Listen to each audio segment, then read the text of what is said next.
Okay, this book is called Psychopharmacology for Mental Health Professionals, an Integrative Approach by Elliot Ingersoll and Carl Rack. Let me go to page 37. Should have prepared this earlier. It says, drugs can also inactivate enzymes whose job it is to create neurotransmitters. In this case, such a drug artificially decreases the levels of neurotransmitter in a cell by inactivating the enzymes that put the neurotransmitters together in the first place. Such a drug has an antagonist action because it is stopping a cell from doing what it would do naturally. An example of a drug that acts in this manner is PCPA. In addition to being a mouthful to say, this drug inactivates enzymes that create serotonin. Because the release of serotonin is necessary for inducing sleep, such a drug causes insomnia. Interestingly, it may also be one of the few aphrodisiacs in existence.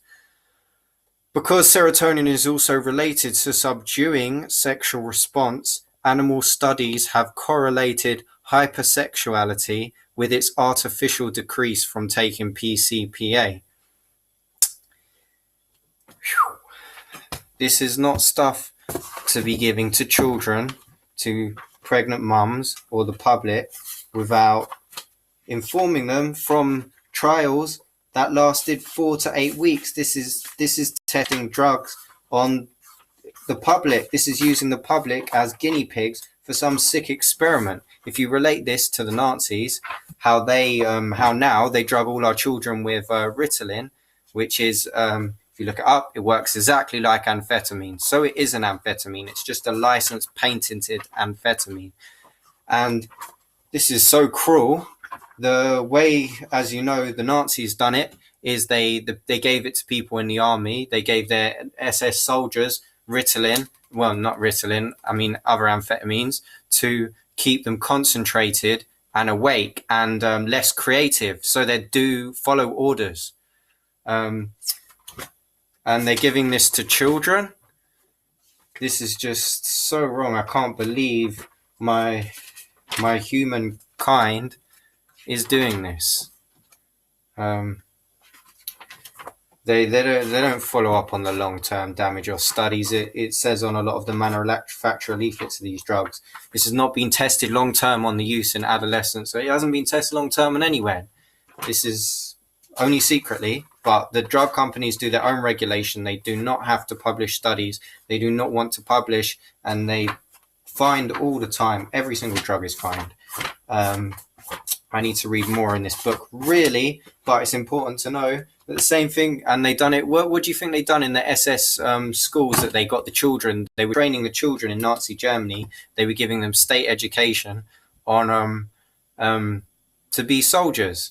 And do you think they did not use amphetamines on them? They were giving the adult soldiers to them to improve their concentration. Do you think they weren't giving it to the children that they were training? So why are they doing it now? What's the difference? The very, very sick, unwelcome truth is that eugenics actually went underground when the World War II happened and we had to be at war with Germany. Eugenics was very popular before that. And it went underground because we were at war with the Nazis. And sterilizing the mentally ill still goes on. Man, this is so evil. I wish it wasn't true, but I had to go through withdrawal of these drugs and I'm left with permanent damage.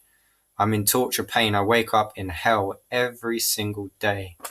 I want my life. I spent a life in childhood mental institutions. But this is horror. It's a real horror show I have to live through. I wake up in so much fucking pain. And I haven't taken any medication for over 6 years. And it's left me with permanent damage like you wouldn't believe. I can't even read more from the book. Look, I can't even focus. I'm better at focusing this than some other things, even though those medications have messed me up for life. Basic human rights don't exist in this country, not any country.